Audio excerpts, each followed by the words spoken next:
ஒரு மனிதன் இறந்து காலமாகி அதன் பிறகு 50 ஆண்டு காலமாக பெரியாரின் பெயரை சொன்னா எதிரி நடுங்கிறான்ல, அதுதான் பெரிய விஷயமா நினைச்சு பெரியார் நினைச்சுக்குவேன். நான் நலம் பெற்றவன், கெனித்ராஜ் நலம் பெற்றவர், அவர் கொண்டாடுவது முக்கியம் இல்ல. பெரியார் பேரை எப்ப சொன்னாலும் பிஜேபி அலறான் பாருங்க. என்ன பெரியார், என்ன பெரியார், ஈவேரான்னு. எனக்கு தெரிஞ்சு பெரியாருக்கு எப்பொழுதுமே தன்னை பெரியார்னு சொல்லாம பேர் சொல்லி கூப்பிட்டா ரொம்ப பிடிக்கும். ஏன்னா கூப்பிடுறது தாண்டா பேரும்பாரு. அப்படி பெரியாரின் விருப்பத்திற்கேற்ப அவரை திரும்ப திரும்ப பேர் சொல்லி இந்த தலைமுறை உங்ககிட்ட கொண்டு சேர்த்தது நம்முடைய எதிரிகளாக இருப்பவர்கள் தான். இன்னைக்கும் அவர்களுக்கு பெரியாரை கண்டால் நடுக்கம் ஏன் வருது? ஏன் இன்னைக்கும் தேவை பெரியார்? சமீபத்தில் நிகழ்ச்சி பார்த்துருப்பீங்க நீங்கள். நம்முடைய ஒன்றிய நிதியமைச்சர் நிர்மலா சீதாராமன் அவர்கள் கோயம்புத்தூரில் ஜிஎஸ்டியுடைய குறைகேற்பு கூட்டம். அந்த குறைகேற்பு கூட்டத்தில் நீங்கள் எல்லாம் பார்த்துருப்பீங்க இந்த வீடியோ இல்லையா? அன்னபூர்ணா ஹோட்டலுடைய முதலாளி எந்திரிச்சு ரொம்ப இணக்கமாக, முதலாளி அம்மா கோவப்படாத வகையில், அம்மா எங்களுக்கு நிறைய சிரமம் இருக்குது, வெறும் பண்ணை விற்றோம்னா டேக்ஸ் இல்லை, அதுக்குள்ளே க்ரீம் வச்சோம்னா 18%, இப்போ பெண்ணுக்கு தனி பில்லு போட வேண்டியது இருக்குது, க்ரீமுக்கு தனி பில்லு போட வேண்டியது இருக்குது, நீங்கள் தயவு செஞ்சு 18% மொத்தமாகவே போட்டுருங்க. அவர் வந்து ஒன்றுமே குறைக்க சொல்லலை. அந்த முதலாளி என்ன சொல்கிறாரு, அம்மா நான் உங்களுக்கு ரொம்ப இணக்கமானவன், நான் உங்களை ஜிஎஸ்டி குறைக்க சொல்லலை. பொதுவாக அமைச்சர் என்ன சொல்லுவோம், குறைங்கன்னு தானே சொல்லுவோம். ஆனால் அவர் என்ன சொல்கிறாரு, குறைக்காதீங்க, தயவு செஞ்சு கூட்டி போட்டுருங்க, எங்களுக்கு வேலை சுலபமாகட்டும் அப்படின்னு சொன்னால் நமக்கெல்லாம் என்ன செய்யணும்? அந்த முதலாளி மேலே கோபம் தானே வரணும். ஏன்டா ஏற்கனவே பண்ணுக்கு டேக்ஸ் இல்லாமல் இருக்குது, நீ ஒரு முதலாளி வந்து உட்காந்துக்கிட்டு க்ரீம் பண்ணுக்கு போடுற 18% இதுக்கும் போடுங்கம்பியா.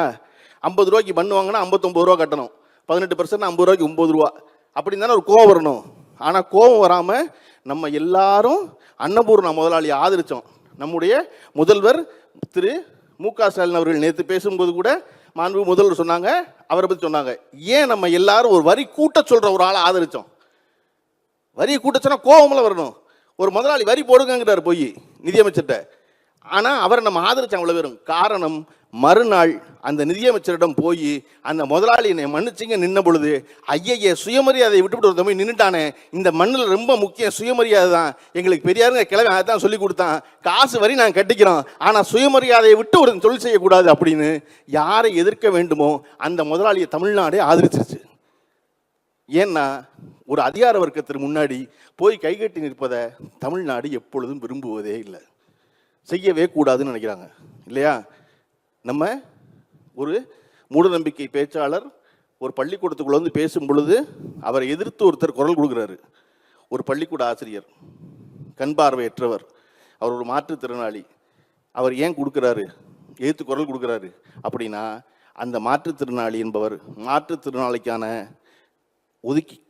ஒதுக்கீட்டில் ஆசிரியராக வந்தவர் இல்லை, அவர் படித்து பொது போட்டியில் ஆசிரியராக வந்தவர் சமீபத்தில் தான் முனைவர் பட்டம் வாங்குறாரு. அந்த முனைவர் பட்டத்துக்கு அவர் தேர்ந்தெடுத்திருந்த தலைப்பு பகுத்தறிவுங்கிற தலைப்பில் முனைவர் பட்டம் பெற்ற ஒருத்தரால் தான் ஒரு மூடநம்பிக்கை பேச்சு நடக்கும்போது அது எதிர்த்து குரல் கொடுக்க முடியும். அப்போ பெரியார் என்பவர் தொடர்ச்சியாக இங்கு தேவைப்பட்டு கொண்டே இருக்கிறார். அப்படிங்கிற அதை விட முக்கியமான காரணம், பெரியார் என்பவர் சாமி கும்பிடாதுன்னு சொன்னவர் இல்லை. அதை நம்ம எல்லாரும் திரும்ப திரும்ப திரும்ப திரும்ப சொல்ல வேண்டிய முக்கியம் என்ன அப்படின்னா, இவர்கள் பெரியாரை வெறுமன ஒரு நாத்திகவாதியாக அடக்க பார்க்கிறார்கள். ஏன் தெரியுமா? பெரியார் பேசின மிச்ச விஷயம் பூரா அவனுக்கு ரொம்ப உடன்பாடு இல்லாது. குறிப்பாக பெரியார் பேசின பெண் விடுதலை. நீங்கள் நினச்சி பாருங்க, 1928 கிட்டத்தட்ட 96 வருஷத்துக்கு முன்னாடி ஒரு பெண்ணினுடைய திருமண வயது என்பது 8ங்கிறது என்ன? அதிகபட்சம், குறைஞ்சபட்சம் 3, அதிகபட்சம் 8. அந்த வயது இருக்கும் பொழுது 1928 பெரியார் சொல்றாரு, 21 வயசுக்கு முன்னாடி பொம்பளை பிள்ளை கல்யாணம் பண்ணக்கூடாது.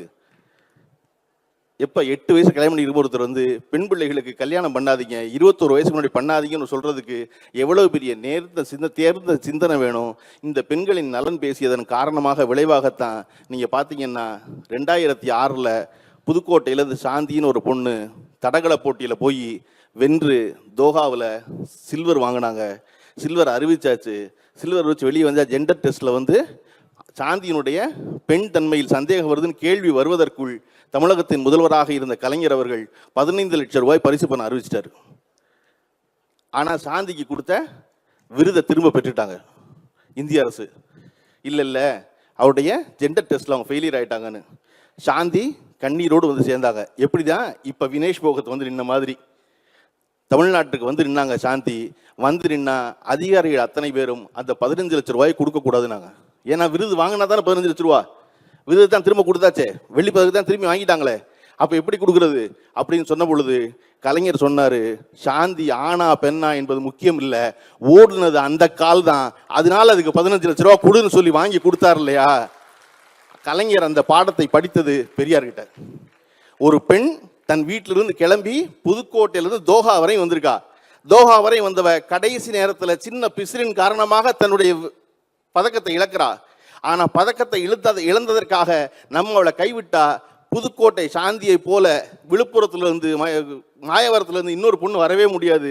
வந்தவளை விட்டுறவே கூடாது. பரவாயில்ல, அதெல்லாம் அப்புறம் பார்த்துக்கலாம். இந்த கால் தானே ஒண்ணுச்சு, இதுக்கு தானே அறிவிச்சாங்க வெள்ளி பதக்கம், நான் கொடுக்குறேன் 15 லட்சம் ரூபா அப்படின்னு 15 லட்சம் ரூபாயும் ஒரு தொலைக்காட்சி பெட்டியும் கொடுத்து அந்த சாந்திக்கு பக்கத்தில் நான் நிற்கிறேன்னு கலைஞர் சொன்னதுக்கான காரணம், ஒரு பெண்ணை ஒரு பொழுதும் வீட்டுக்குள் முடக்கிவிடக் கூடாது என்ற சிந்தனை பெரியாரிடமிருந்து அண்ணாவுக்கும் அண்ணாவிடமிருந்து கலைஞருக்கும் வந்ததனால் அதன் தொடர்ச்சியாகத்தான் இன்னைக்கு மொத்த இந்தியாவிலும் இல்லாதபடி தமிழ்நாட்டில் திரும்ப திரும்ப பெண் பிள்ளைகள் படித்தா பணம் கொடுக்குறோம்னு முதல்ல ஆரம்பிச்சது திரு முத்துவேல் கருணாநிதி ஸ்டாலின். ஒரு தொடர்ச்சி எதுன்னா பெரியாரின் தொடர்ச்சி. அதனால தான் இங்கே படிச்சிருக்குன்னு சொல்லியிருக்காங்க. நீங்கள் விளையாட்டுத்துறையில் தீவிரமாக இருக்கீங்க எல்லாரும், நீங்கள் எல்லாம் படிக்காதீங்க. நான் சொல்கிறேன், நீங்களாம் படிக்காதீங்க. படிக்கிறதுக்கெல்லாம் வேறு பையன் இருக்கான் கிளாஸில், அவன் படிச்சுட்டு போகிறான். நீங்கள் சகல நேரம் கிரவுண்டில் இருங்க. நீங்கள் ஓடுறது தான் முக்கியம், விளையாடுறது தான் முக்கியம், ஜெயிக்கிறது தான் முக்கியம். நம்ம படிக்க வேண்டாம். படிப்பை யார் பார்த்துக்கிட்டோம்? கெனித்ராஜ் மாதிரி அண்ணனும் மதிவதனி மாதிரி அக்காவும் பார்த்துக்கிட்டோம். நமக்கு சிக்கல்லாம் ஒரு வழக்கறிஞர் இருக்காரு, நமக்கு சிக்கல் நம்ம இன்ஜினியர் இருக்காரு. எனக்கு கெனித்ராஜ் பேசும்போது நீங்கள் சொல்லியிருந்தாரு, எனக்கு கெனித்ராஜின் தந்தையை நான் அறிவேன். இன்னைக்கு கெனித்ராஜின் தந்தை வந்து நம்ம அமைச்சர் உதயநிதி ஸ்டாலின் அவர்கள் வந்திருக்காருன்னு இந்த கூட்டத்துக்கு வந்து ரொம்ப விருப்பமாக இருந்திருக்காரு.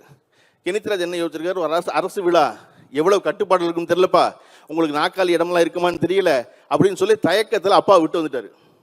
கெனித்ராஜின் சாதனை அவர் சொல்லும்போது உங்களுக்கு செம்ம சாதாரணமாக இருக்குது. நான் ஒவ்வொரு தடையும் கெனித்ராஜை பார்க்கும் போதெல்லாம் பார்த்து மகிழ்வேன். நீங்கள் நினச்சி பாருங்க, நேரடியாக மலக்குழியில் இறங்கி வேலை செய்து கொண்டிருக்கும் ஒரு தந்தை முதல்ல தன் தந்தையை என்ன வேலை செய்கிறான்னு தெரியாத புள்ள பார்க்குறான்.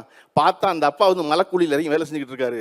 ஐயையோ ஒரு நம்ம அப்பான்னு நம்ம பக்கத்தில் நம்ம தெரிஞ்சிடக்கூடாதுன்னு மறுத்து வேகமாக வீட்டுக்கு போன ஒரு பையன் இதை எது மாற்றும்னு நினச்சா படிப்பு தான் மாற்றும்னு அந்த அப்பாவுக்கு தெரிஞ்சிருந்துச்சு. ஏன்னா அப்பாவுக்கு யாரை தெரிஞ்சிருந்துச்சான்? பெரியாரை தெரிஞ்சிருந்துச்சு. பெரியார்னு ஒரு கிழமை இருக்காரு, நமக்காக சிந்திக்கிறவர், அவர் சொல்லியிருக்காரு பிள்ளைகளை படிக்க வைக்கணும், அதனால பிள்ளைய படிக்க வச்சணும்னு நினச்சான். அந்த கெனித்ராஜ் படித்து இன்னைக்கு வந்து நான் சொல்லுவேன் கெனித்ராஜ்கிட்ட, தயவு செஞ்சு எங்கே போனாலும் அப்பாவை கூட்டு போங்கம்மே.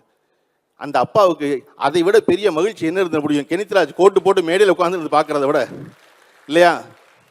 நான் உங்களுக்கும் சொல்கிறேன், எங்கெல்லாம் வாய்ப்பு இருக்கோ, எப்பெல்லாம் முடியுமோ அப்பொழுதெல்லாம் உங்கள் பெற்றோர்களை நீங்கள் போகிற கிரவுண்டுக்கு, நீங்கள் மேடை ஏறும்போது, நீங்கள் பரிசு வரும்போது உங்கள் பெற்றோர்களை கூட்டி கொண்டு போய் உட்கார வச்சுருக்காங்க.